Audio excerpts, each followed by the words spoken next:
sizlarga bugun 5-may 2026-yil buyuk uchrashuvimiz Hamroh kredit liniyasi bilan tanishtiraman. Avvalambor bu Hamroh krediti xotin-qizlar uchun ajratiladi. Loyihaning qiymati 30% dan kam bo'lmagan miqdorda 100 million so'mga kredit ajratiladi. Garovsiz kredit ajratiladi. 100 million so'mdan ziyodi garov bilan ajratiladi. Agarda aylanma mablag' yoki asosiy vosita sotib olish uchun, ishlab chiqarish uchun ishchiman tadbirkorchilik qilaman desanglar, kredit ajratib beriladi. Xohlasanglar sug'urta bilan, xohlasanglar uchinchi shaxs kafilligi bilan ajratiladi.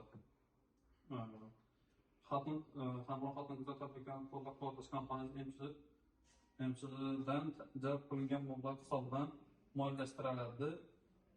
Hozirgi kunda bu kredit liniyamiz ochiq.